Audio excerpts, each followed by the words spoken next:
ఇప్పటి వరకు కనీసం వాళ్ళు ఒక్కరిది అయితే దొరికింది, గుర్ప్రీత్ సింగ్ అనే అతనిది. తర్వాత ఇంకా 7గురిది అయితే ఇప్పటి వరకు డెడ్ బాడీ దొరకలేదు. దాని విషయంలో కూడా ప్రభుత్వము ఎలాంటి ఆలోచన చేయకుండా ఖచ్చితంగా సహాయక చర్యలు చేపట్టాల్సిందే అని చెప్పేసి చెప్తా ఉంది. ముఖ్యమంత్రి రేవంత్ రెడ్డి నిన్న ఉత్తమ్ కుమార్ రెడ్డి కలిసి రివ్యూ అయితే చేసిరు.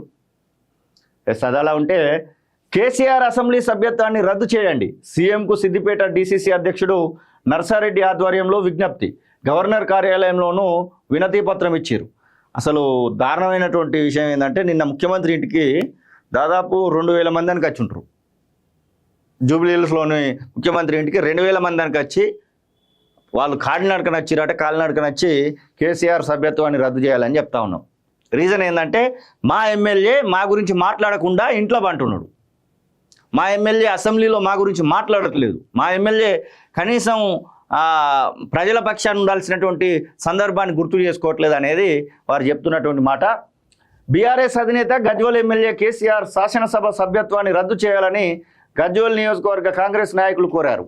హైదరాబాద్ జూబ్లీహిల్స్లోని సీఎం రేవంత్ రెడ్డి నివాసానికి సోమవారం గజ్వేల్ కాంగ్రెస్ నేత నర్సారెడ్డి ఆధ్వర్యంలో సిద్దిపేట గజ్వేల్ నుంచి పాదయాత్రగా ఆ పార్టీ నాయకులు కార్యకర్తలు భారీగా తరలివచ్చారు. కేసీఆర్ అసెంబ్లీకి హాజరు కావడం లేదని, ఆయన శాసనసభ సభ్యత్వాన్ని రద్దు చేయాలని నర్సారెడ్డి ఆధ్వర్యంలో సీఎంకు వినతి పత్రం అందజేశారు.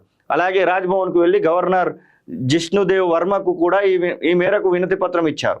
తెలంగాణ సాంస్కృతిక సారథి చైర్పర్సన్ వెన్నెల నాచారం టెంపుల్ మాజీ చైర్మన్ లక్ష్మీ నరసింహులు గౌడ్ ఈ యొక్క విషయంలో పాల్గొన్నట్టుగా చెప్తా ఉన్నారు. గజ్వేల్ నియోజకవర్గం నుంచి నర్సారెడ్డి సారథ్యంలో వందలాది మంది పాదయాత్రగా వచ్చి కలిశారని సీఎం రేవంత్ రెడ్డి తెలిపారు. ఈ మేరకు ఆయన ఎక్స్ వేదికగా ట్వీట్ చేశారు.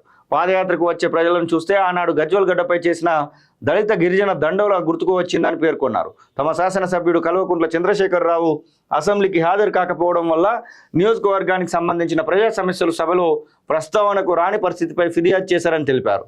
ప్రజా సమస్యలపై నర్సారెడ్డి బాధ్యతతో వ్యవహరిస్తున్న తీరు అభినందనీయమన్నారు. గజ్వేల్పై తనకు ప్రత్యేక అభిమానం ఉందని, ఆ నియోజకవర్గంలో ప్రజల సంక్షేమం అభివృద్ధి విషయంలో ప్రభుత్వం ఎప్పటికీ అండగా ఉంటుందన్నటువంటి భరోసా ఇచ్చిందట. మరి ఇట్లా జరిగినా కానీ రావాల్సినటువంటి విషయాన్ని మర్చిపోతాడో ఏందో. 60 లక్షల రూపాయల జీతం తీసుకున్నాడట ఈ 16 నెలల దగ్గర. మొన్న ముఖ్యమంత్రి చెప్తా ఉన్నాడు, జీతం తీసుకుంటున్నావు కాబట్టి రా మరి.